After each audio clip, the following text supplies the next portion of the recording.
para todos nós pensarmos bastante sobre aquilo que a espiritualidade espera de nós aqui na Terra, né?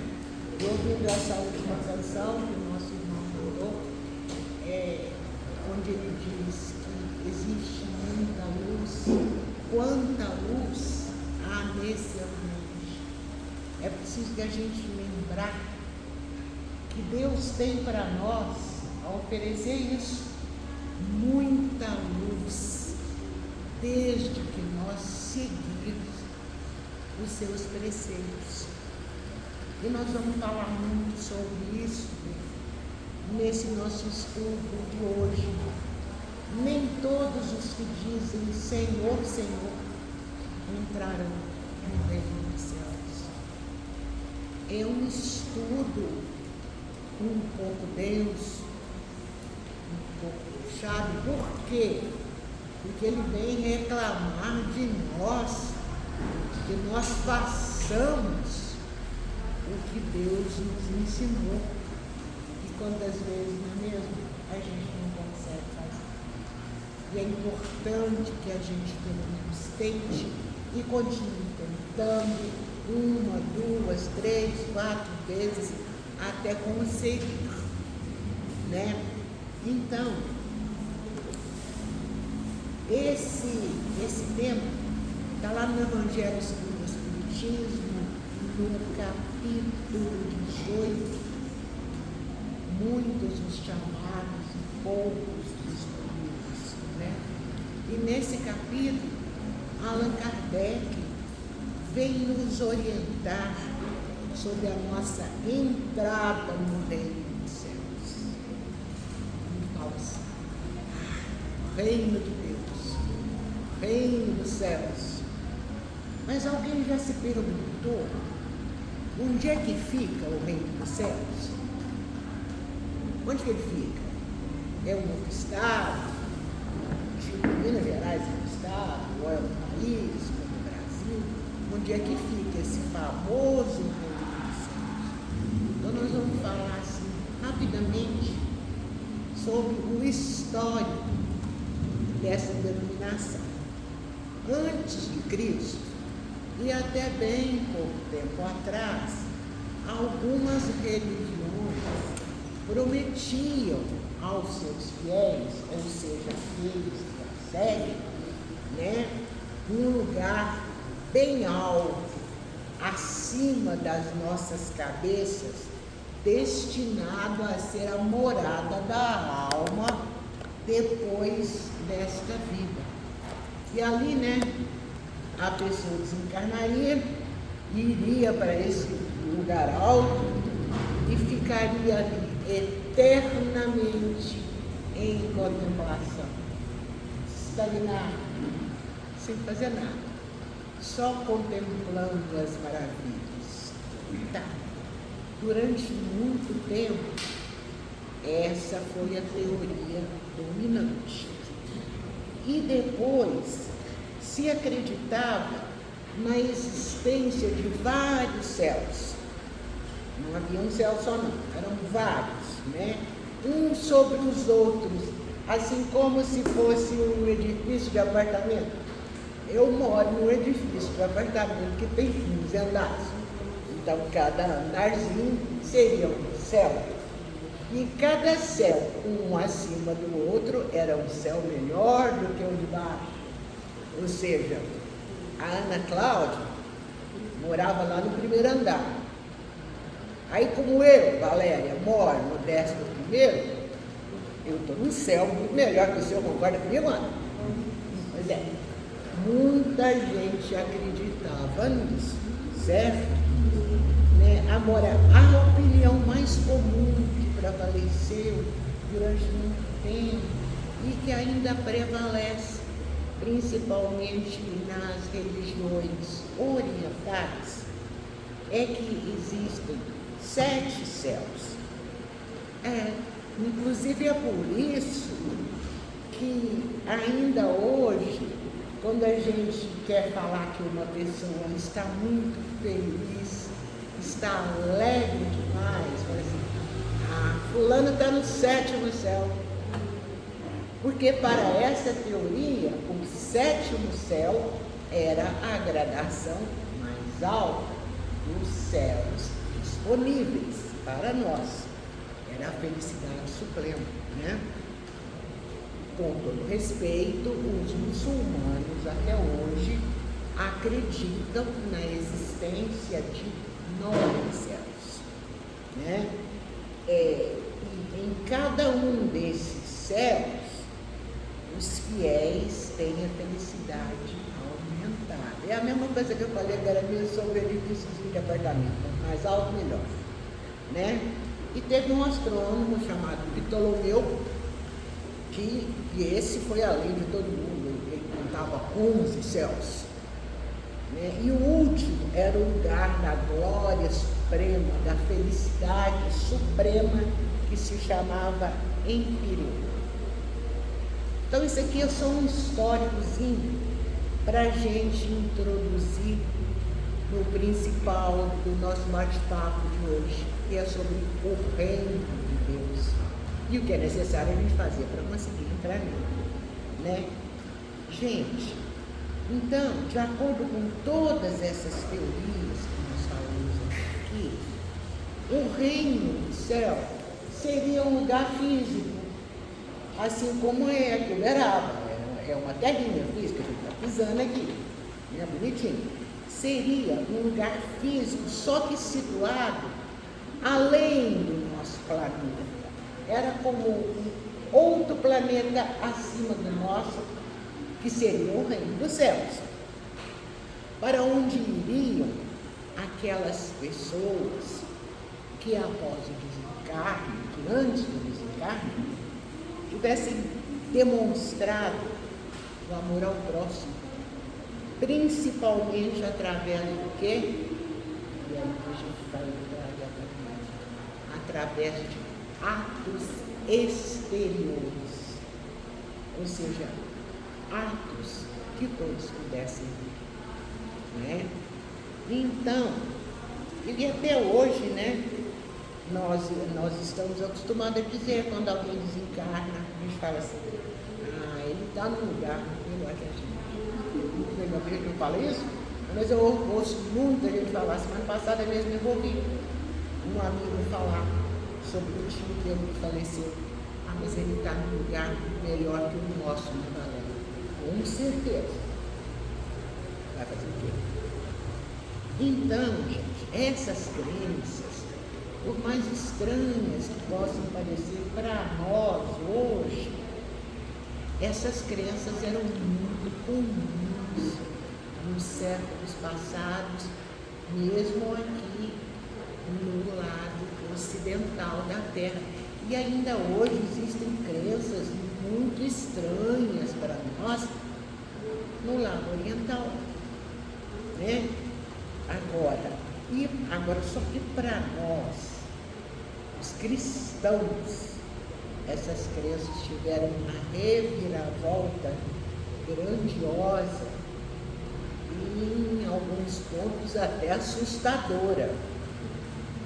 E essa reviravolta se deu através de quem? Através de Jesus, lógico, tinha que ser ele, né? Porque Jesus nos trouxe o evangelho do amor, o evangelho do perdão, e assim, através do amor e do perdão, ele nos trouxe um outro conceito de reino dos céus, né? Olha lá.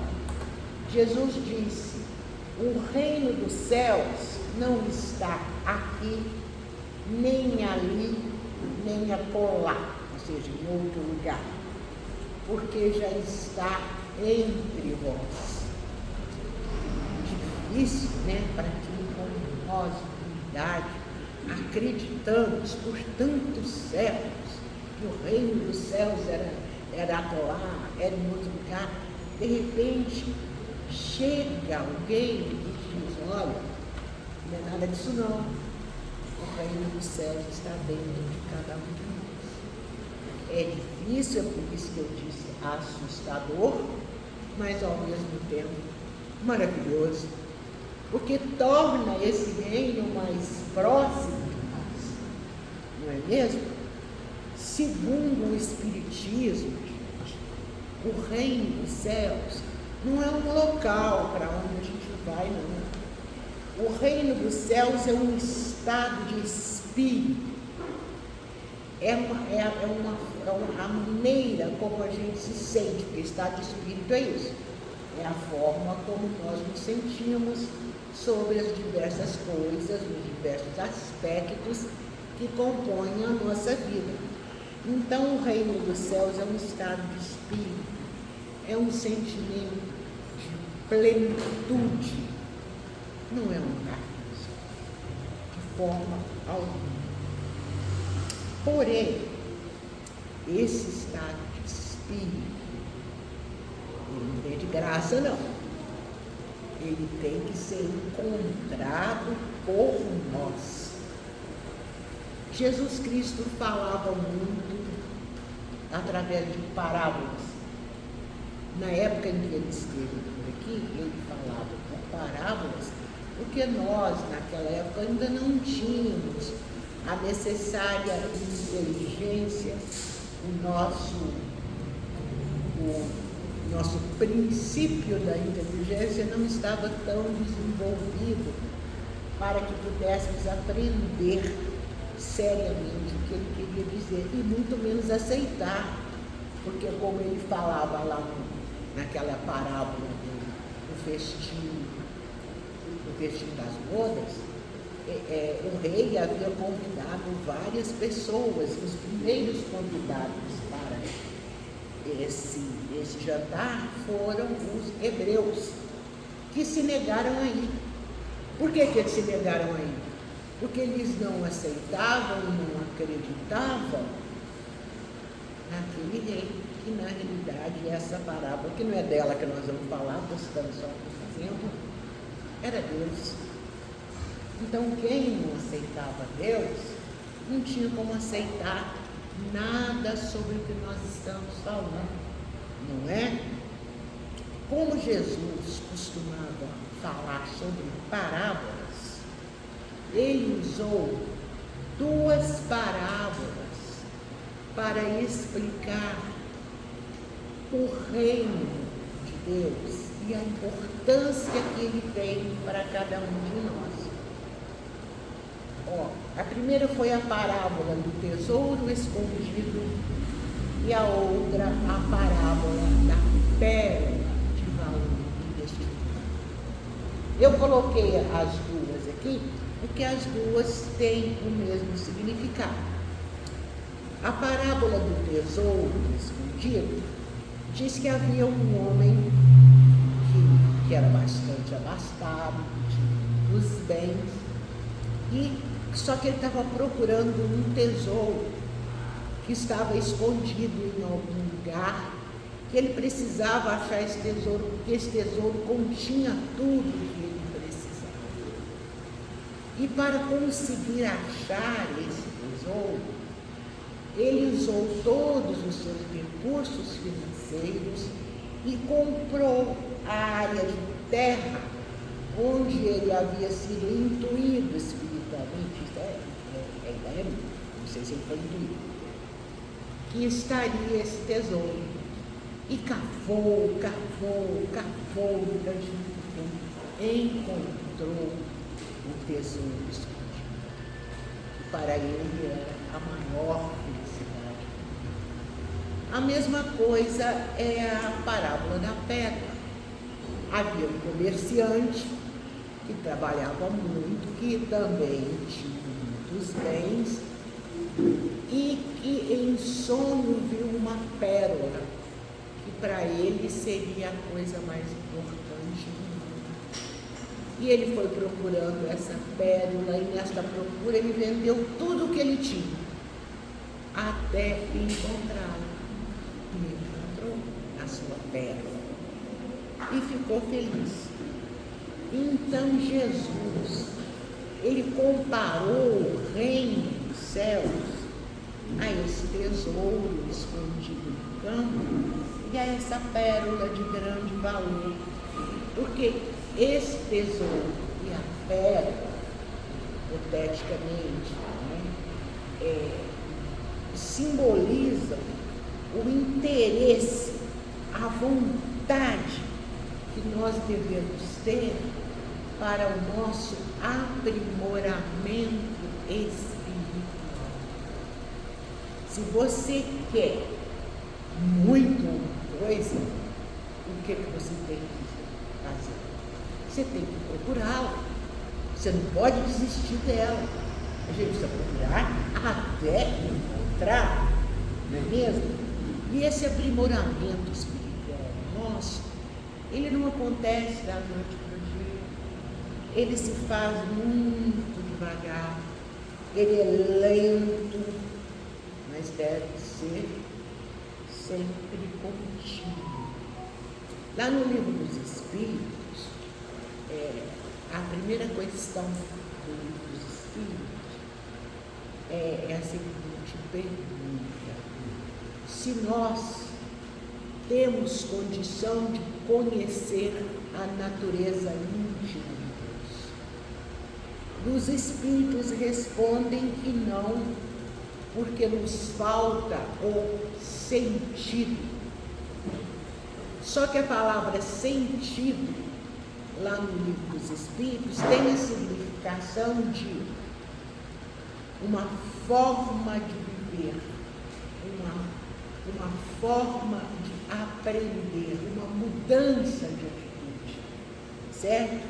Então aqui, quando nas parábolas a gente vê que elas simbolizam o interesse que nós devemos ter para nos aperfeiçoar, significa que nós devemos estar constantemente buscando este sentido, essa mudança de atitude que nos levará a um dia conhecermos a natureza íntima de Deus.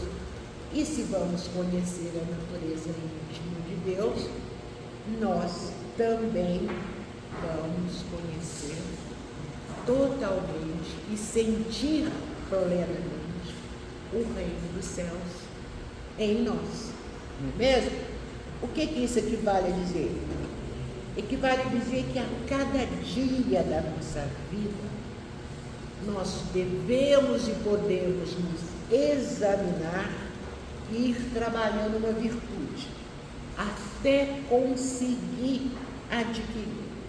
Vamos ver então. Uma tática boa para fazer isso é a gente estabelecer um prazo. Eu falo em prazo, gente, advogado adora falar em prazo. É a gente estabelecer, está rindo, leva um gosto para dentro.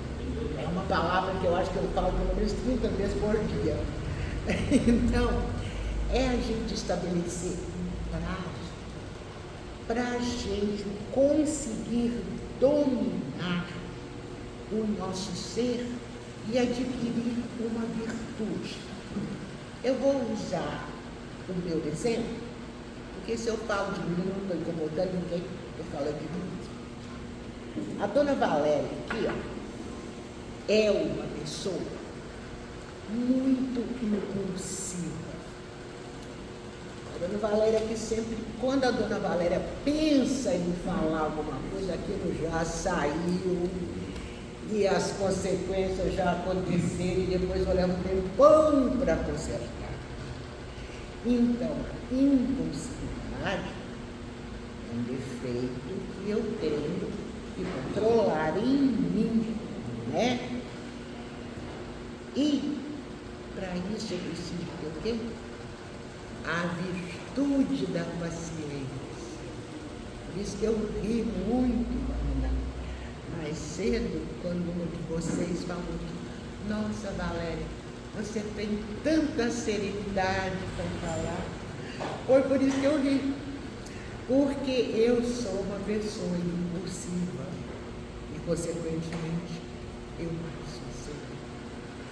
Então, uma das coisas que eu preciso fazer com essa prática aqui seria buscar qual que é o antônimo da impulsividade? Paciência. Muito bem. Eu tenho que buscar a paciência. Então, eu vou estabelecer um prazo para isso. Digamos, 6 meses de prazo, para ver se eu consigo alcançar a paciência. Pessoa muito irritada, muito impaciente, tudo na hora, tudo para ontem, tal, etc e tal, né? Aí, durante esse prazo, todos os momentos em que eu estiver a ponto de explodir, de estourar, de gritar, que é muito comum quando eu tenho pessoas impulsivas, certo? Aí eu vou fazer o exercício da pausa, da reflexão e do silêncio. Gente, ouvindo falar assim, nossa, mas é só fazer esse silêncio. É muito difícil. Não só em relação a essa virtude da paciência, mas em relação a qualquer virtude que nós queiramos adquirir para nós, né? Com certeza, mesmo assim, muitas vezes eu vou estourar, eu vou explodir, mas eu não vou desistir. Eu não desistindo, um dia nós vamos conseguir driblar a impulsividade e adquirirmos a virtude da paciência. Porque será um dia especial, um dia de graça. Graças a Deus tem acontecido de eu conseguir dominar um pouco isso. Tanto quanto eu gostaria, mas eu estou indo. Por isso que eu estou dizendo que essa é uma boa prática. É uma tática boa. Porque é uma tática que eu estou usando e que está dando certo. Ok? Aí, após os 6 meses, a gente faz um novo exame de consciência para ver o que a gente conseguiu, o quanto de paciência a gente já conquistou. E se não tivermos conquistado tudo, nós vamos recomeçar, vamos fazendo, até conseguirmos. Isso é o trabalho de aprimoramento espiritual, certo? A gente vai se dando novos prazos, né, Jonathan? Prazo vem, a gente acaba chegando lá, não é mesmo?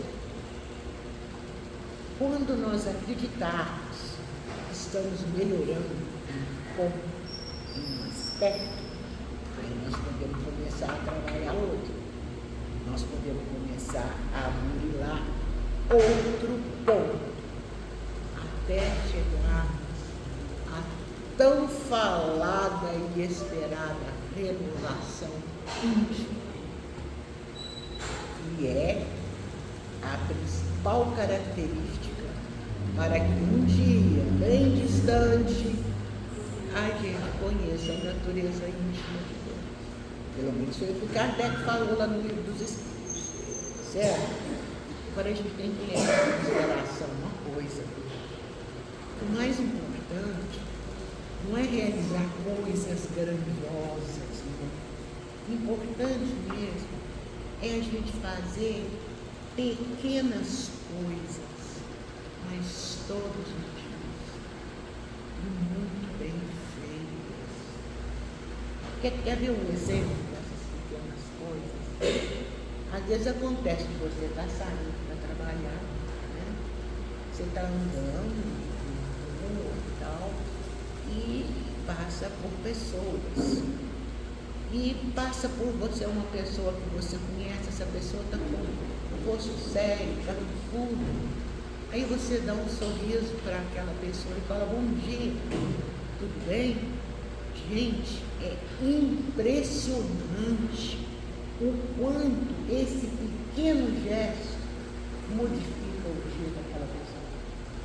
Então, é um pequeno trabalho que nós podemos fazer, né? Olha, gente, se nós pensarmos dessa forma e realmente trabalharmos por isso, logo, logo, o reino dos céus, que não vem com aparências exteriores, vai se fazer presente em nossos corações.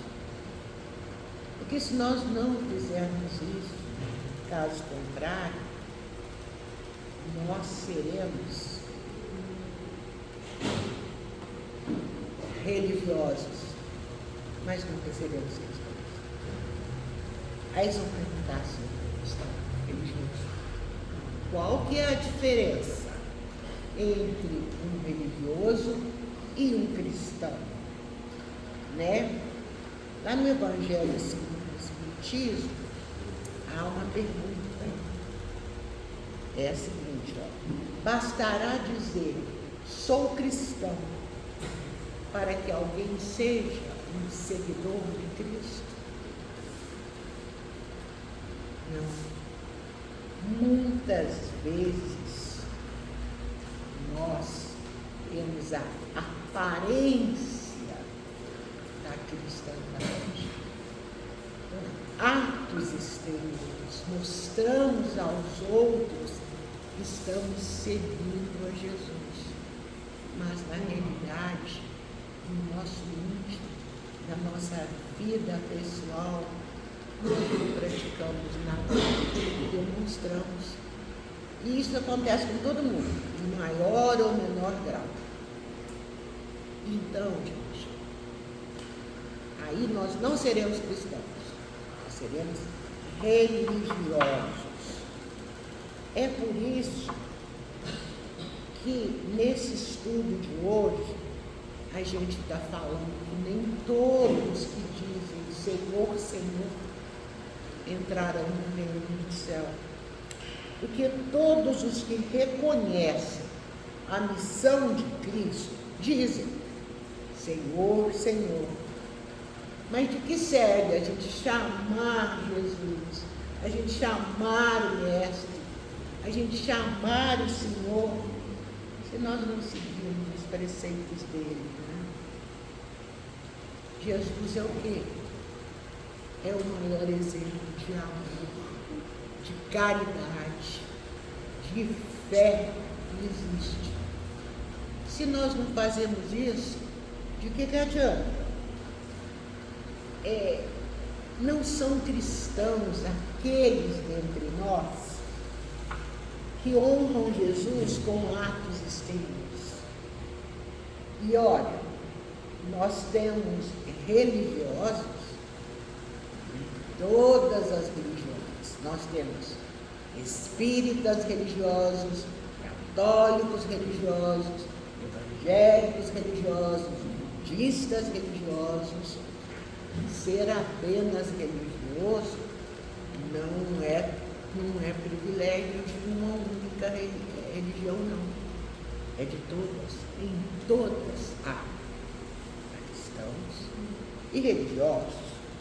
Então, quando nós nos utilizamos desses atos exteriores de adoração, por exemplo, eu venho aqui, eu sento aqui, eu faço um estudo sobre Deus, sobre Jesus, e ao mesmo tempo eu sacrifico tantas coisas importantes ao orgulho, ao egoísmo, à cupidez e a qualquer outro tipo de paixão.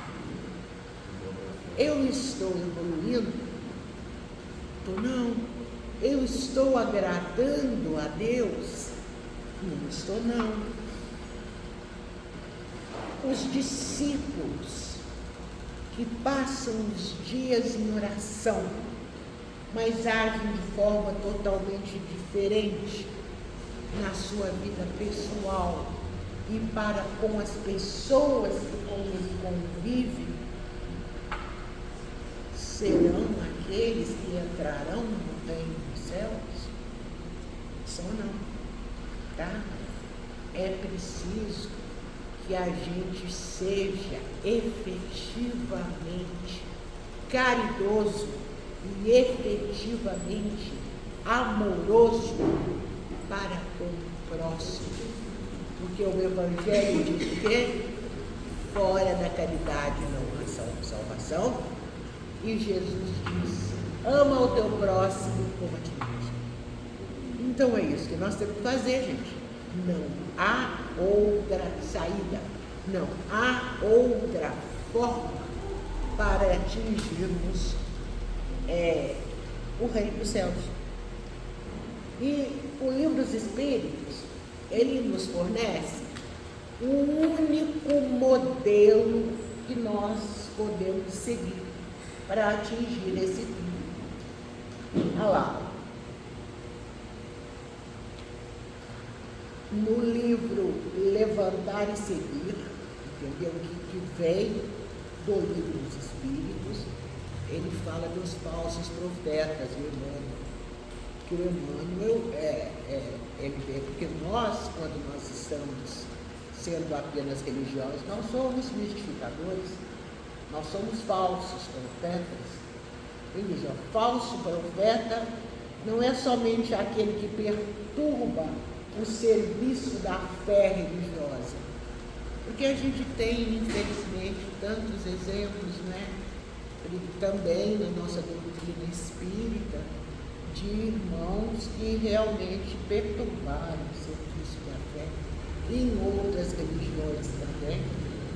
Sempre que nós negamos a execução fiel dos nossos deveres, nós somos mistificadores. Diante da lei divina que nos emprestou os dons da terra em favor do aprimoramento de nós mesmos. Ou seja, gente, na maledicência, quando a gente fofoca, e como a gente gosta de fofocar, e não é só coisa de mulher, não, o povo gosta, nossa, a mulher adora fofocar. Não, também gosta. Na maledicência, nós somos falsos profetas da fraternidade, porque nós estamos denegrindo, então nós não estamos sendo fraternos. Na discórdia, nós somos mistificadores da paz. Na preguiça, mistificadores do trabalho, e na indiferença, somos mistificadores do dever. E aí, ainda aqui, Emmanuel ainda diz: não nos esqueçamos assim de que um dia seremos chamados à prestação de contas dos talentos e dos favores de que hoje desfrutamos, para resgatar o dia de ontem e santificar o dia de amanhã. Então, nada vem de graça, não, gente. E o Livro dos Espíritos, mais uma vez, vem nos auxiliar. Aliás, gente, eu quero dizer a todos que todos nós deveríamos tirar um tempinho do nosso dia para ler o Livro dos Espíritos. A gente tem feito isso aqui, né, na Cláudia, toda quinta-feira, e é um livro básico, apostolar mesmo, que traz muitas explicações sobre a doutrina espírita e sobre o nosso presente e futuro espiritual. Então, lá na questão 625 do Livro dos Espíritos, a pergunta de Kardec: qual o tipo mais perfeito que Deus tem oferecido ao homem para lhe servir de guia e modelo? E a resposta: dele, Jesus. É claro que teria que ser Jesus. Para nós, humanos, Jesus constitui o tipo da perfeição moral que a humanidade pode aspirar aqui na Terra. Estamos falando de nós. Jesus é o governador da Terra. Então, nós estamos falando de nós. que estamos aqui na Terra. Deus nos ofereceu Jesus como o mais perfeito modelo, e a doutrina nos ensinou a expressão mais pura dessa lei do Senhor. Porque sendo Ele o mais puro de quantos têm aparecido aqui na Terra, o Espírito Divino, o ser de Deus, sempre o animou. Deus sempre esteve nele, porque Ele era o mais puro de todos. E Ele, gente, é o caminho para adentrarmos em nós mesmos ao reino de Deus e ao reino dos céus. E para finalizar, nós queremos lembrar, como já falamos aqui, da questão do livro dos Espíritos, que nos começa a nos mostrar o caminho de como conhecer a Deus. Porque conhecer a Deus é o mesmo que entendermos como vamos entrar no reino do céu. Esse reino do céu, gente, que já existe dentro de nós, onde, como nós vimos aqui hoje, nós só precisamos aprender a utilizar a chave para abrir a porta desse mundo. Qual que é essa chave? É a nossa mudança de agir, é o interesse que nós temos que ter em trabalhar as nossas virtudes, não é mesmo? Então a gente vai terminar aqui com uma orientação do Emmanuel, espírito negado que conduziu Chico Xavier há tanto tempo, né? Ele diz: se aspiramos conquistar o reino de Deus, recordemos Jesus, que nos revelou conjugando dizer e fazer, ou seja, ação e ação. Pode fazer, é só falar, fazer. Não precisas aguardar revelações estranhas e nem fenômenos espetaculares para surpreender as maravilhas do reino de Deus. Não há necessidade disso. Não há necessidade da fenomenologia que tantos dão valor, não é mesmo? Não precisamos também nem de catástrofes cósmicas para conhecer essa realidade, nem de convulsões da natureza, nem da terra fulminada e nem dos céus abertos. Porque tudo pode alterar-se a seus olhos se tens a luz por dentro de ti. O que é essa luz que o Emmanuel fala? É o conhecimento, é o interesse em mudar o nosso sentido, em mudar a nossa forma de agir para alcançar o reino de Deus. E terminando aqui, não nos esqueçamos de que o Evangelho vem preparar no mundo o reino do bem que Jesus anunciou, e o próprio Jesus foi suficientemente claro, asseverando que o reino de Deus está dentro de nós. Essa mensagem de Emmanuel está no livro chamado Neste Instante, que é um livro muito interessante, porque todo ele fala sobre a nossa necessidade de Deus. Então, agradecendo mais uma vez a todos que estão conosco até o momento, encarnados e desencarnados. Nós agradecemos ao SEVA mais uma vez também pela oportunidade de estarmos aqui conversando e pedimos à egrégora que cuida desta casa abençoada que esteja à frente dos trabalhos que continuam e continuarão a ser realizados na noite de